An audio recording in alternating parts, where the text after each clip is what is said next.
everyone, I'm Lindsay from Domer Home and welcome to my channel. If you are new, I love to share beautiful and functional spaces on an extreme budget. If you love real life, attainable, budget-friendly makeovers and decorating, please give this video a thumbs up and make sure you are subscribed down below and that you turn the notifications on. I'm also making my way through my mobile home one room at a time. I will link the playlist of all of my home projects up above in the cards and also down below in the description box if you want to get caught up. So today's video is the long-awaited dining room makeover. And guess what? I only spent $125. Today's video is a collab with my friend KARRIE over at BUDGETFAM. I will have all of her links down below in the description box.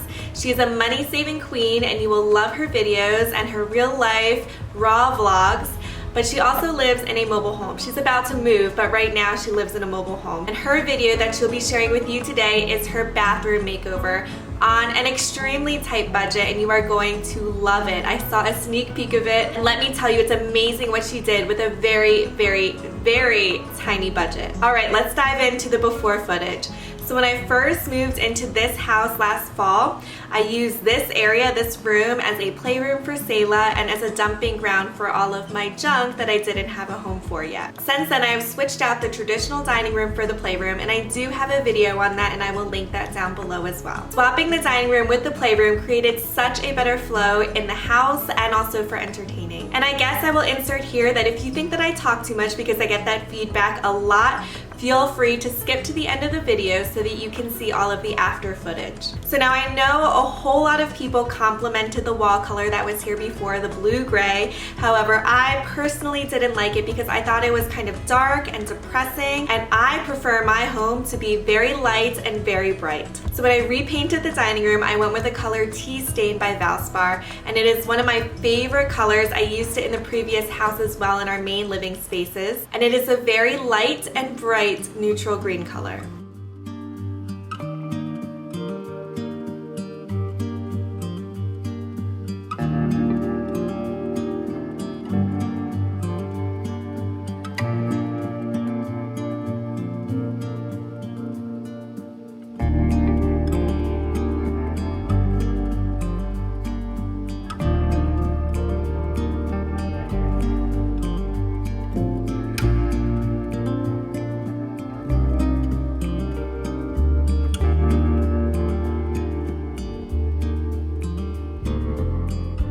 All of the trim got 2 coats of a nice bright white as well.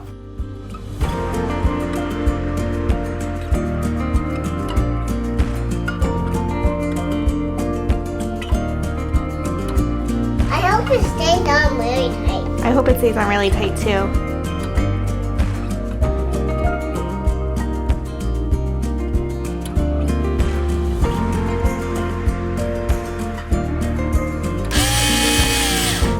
All done. Good job.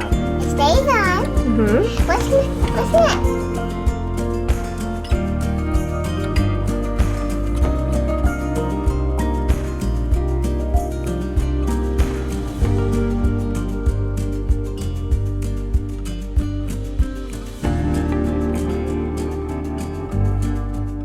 I also got a free smart thermostat from my home energy supplier. They're offering free home energy checkups, and they were providing the people who signed up with free thermostats and other free products, and I took full advantage of that. So my biggest dilemma in making this space into a functional dining room was the lack of an overhead light fixture. I really didn't want to pay an electrician to come in and put a drop in because that would be very expensive, not to mention the cost of buying a light fixture. So I managed to rig up my own, inspired by Pottery Barn, for only $25. And you're probably wondering how I did it for $25. I have a whole separate video showing you how I did it. I made it with a swag light and some TV cord covers and some black foam core. And a lot of people are super surprised when they come over and I tell them about my light fixture because they don't even notice it. They think it's legit. I reused the existing curtain rods because they're totally fine and functional. I just spread them out a little bit wider to make the window look a little larger. And for the curtains, I used a pair that I picked up from Tuesday morning. The store was closing, so they were having a massive sale, and I managed to snag them for $7 for the pair. They are the perfect height, and I also got matching ones for the playroom and the living room, so stay tuned for those future makeovers. And I just love the really pretty kind of crocheted lace detailing on the top. So the fireplace and the mantle was another fun area to tackle, and I had a lot of help with this one. So unfortunately the hearth, which is made of a really heavy stone, was completely installed wrong. It's crooked, it's not centered, but there's really nothing I can do about that right now. The actual mantle shelf itself was not level, so my friend Claudia built me the mantle behind me, and I am so thrilled and just so grateful that she was able to do that for me. And it is so gorgeous and so rustic, and I love it so much. Much improved over what was there before. Essentially, it is just a plywood box that she constructed, and we just nail gunned it into place after leveling the old mantle underneath it so that this one would be nice and straight and sturdy.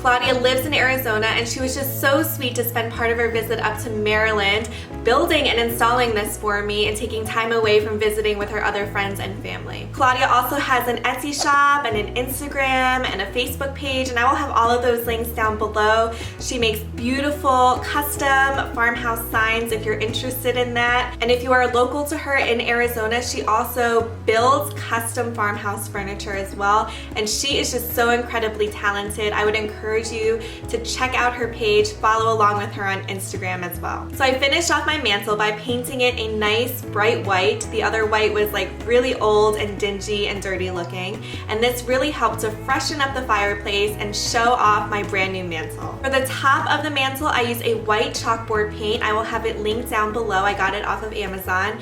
It recommended 2 coats. However, I ended up doing 4 because I did not do a really good job with the primer underneath. It was like very streaky. So I recommend that you make sure that you prime your surface really well first to save you the headache of doing additional coats later.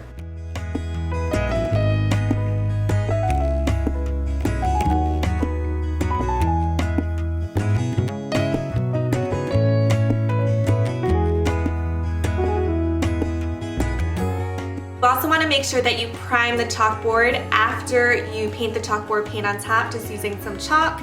Just rub it on, wipe it off to get the chalkboard ready to use. So I really had my heart set on using a gold chalk marker to create some beautiful artwork on top of the mantle. However, that didn't quite work out because the gold liquid chalk marker actually stained the chalkboard really bad. After having a mini panic attack, I wiped off all of the stained chalk marker with a magic eraser, and it worked wonderfully. Those things are amazing. So plan B was using some of Sayla's sidewalk chalk, and I just drew some really quick and simple chalkboard roses.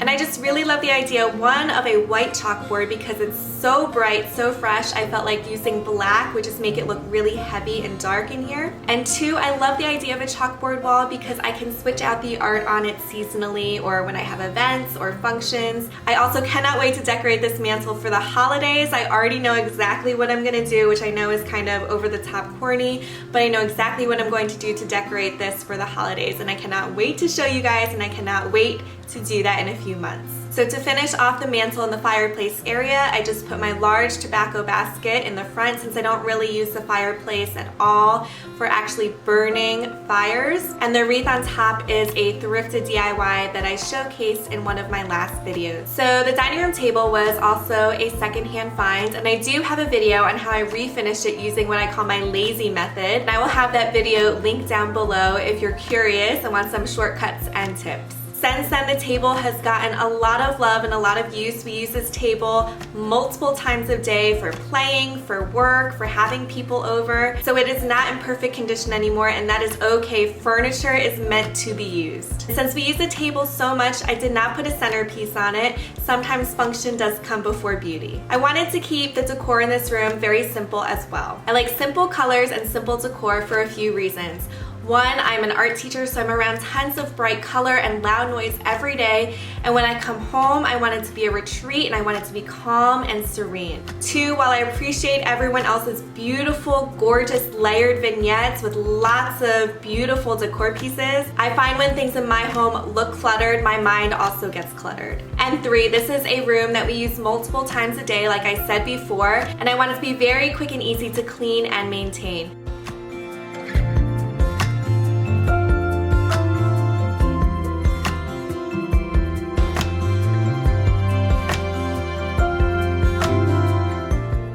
Now let's talk about the breakfast bar area. This is the last major area of the dining room. So there's an awkward half wall, and it's kind of a faux brick, it's a fake brick, and there's also some floating upper cabinets. And I personally do not care for any of this at all. I wish I had $1 million and I would rip them out, but you know, if I had $1 million, I wouldn't be living in a mobile home anyway. So for now, those fixtures are going to stay. I did paint them the same color as the walls just to create a more cohesive look.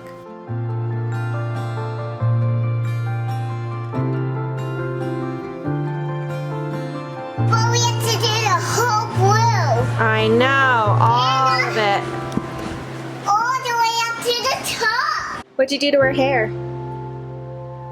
Make it pink. You made it pink? And what did you do to your face? Put some lipstick.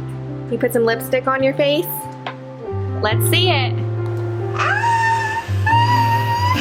Look in the mirror. Look in the mirror. Did your makeup come out good? Do you like it? Does it look funny? It does look funny.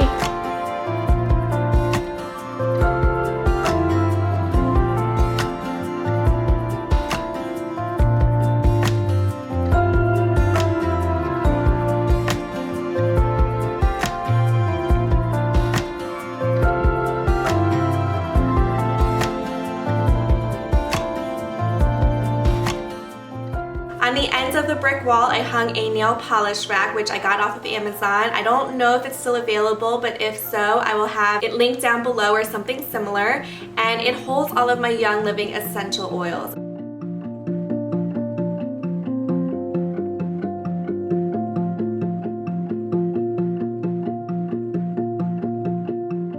On the backs of the upper cabinets, I hung up 2 salvage windows from my aunt's farmhouse.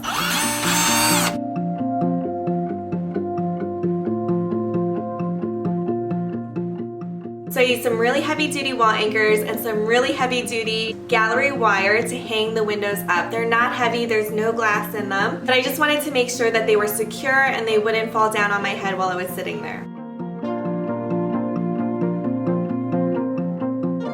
I whipped up some really quick wreaths using some Dollar Tree foam wreath forms and some strips of canvas drop cloth that I already had from a previous project.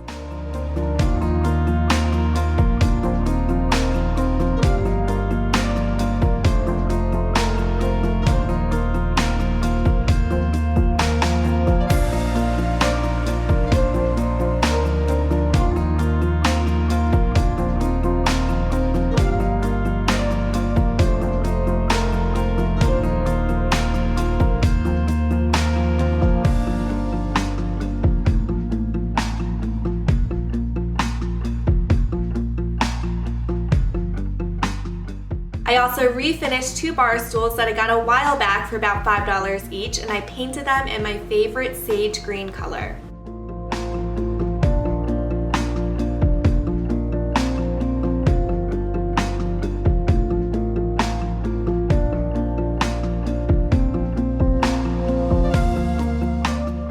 I stenciled some adorable little houses on the seats of each, and I just love the little stencils. They are my favorite part of the stool.